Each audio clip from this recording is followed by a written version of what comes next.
আসসালামু আলাইকুম, কেমন আছেন আপনারা? আশা করি সবাই ভালো আছেন। আলহামদুলিল্লাহ আমিও ভালো আছি।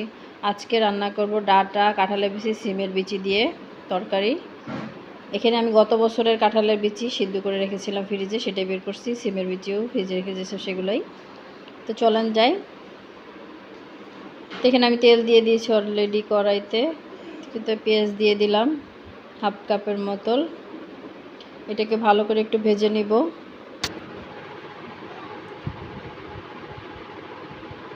আমার পেঁয়াজটা ভাজা হয়ে গেছে। এখানে আমি একটু রসুন বাটা দিব, একদম মিহি না, একটু সাবা সাবা আছে এরকম। হালকা জাল, একটু চুলার আঁচটা একটু কমায় নিচ্ছি, নাহলে সাইডে পুড়ে যাবে। তো এই রসুনটাও একটু ভালো করে ভেজে নিলাম। এখন আমি এখানে স্বাদ মতো লবণ দিয়ে দিলাম। আমি হলুদের গুঁড়া দিয়েছি, কারণ আমার হলুদের গুঁড়াটা অনেক কালারটা অনেক ভালো, তো অল্পই দিয়েছি। মরিচের গুঁড়া আমি হাফ চামচের মতো দিছি। ঝালটা আপনাদের পছন্দ মতন দিবেন। তো এটাকে ভালো করে একটু কষায় নেব।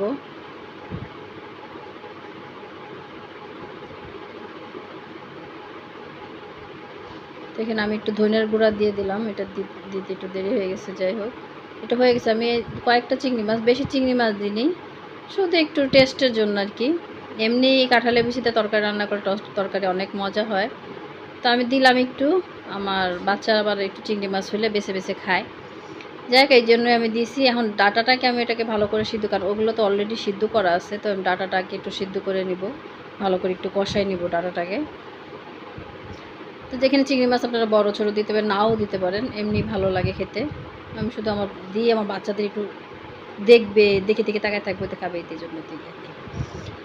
যাই হোক এটা আমার একটু কষানো হয়ে গেছে। তো এখানে যা কাঁঠালের বিচি, সিমের বিচি ছিল, এগুলো আমি এখানে ঢেলে দিচ্ছি।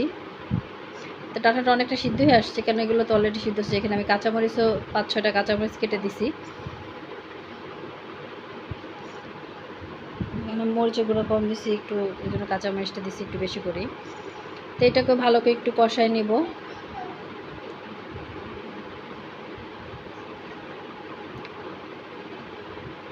এটাকে যখন কষাইছি দেখতেও যত সুন্দর লাগতেছিল, আমার মাশাআল্লাহ খেতেও অনেক ভালো লাগছে।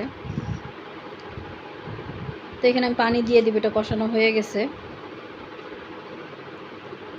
আমি এখানে গরম পানি দিয়েছি, আপনারাও গরম পানি দিবেন, তাহলে সুন্দর সিদ্ধ হয়ে যাবে, সময়ও কম লাগবে। তো এটাকে আমি ঢেকে দিব। ঢাকাটা আসলে ভিডিওতে দেখানো হয়নি, এটা ঢেকে দিয়েছিলাম, এই যে সামান্য একটু আর কি আসছে। যাক আমার তরকারিটাও হয়ে গেছে, আমি এরকমই রাখবো। তো আমি বাটিতে ঢেলে নিচ্ছি। পারলে ধনেপাতাও দিবেন, আমার কাছে ধনেপাতা ছিল না, তাই আমি দিইনি। তো এখানে বাটিতেও ঢেলে নিলাম।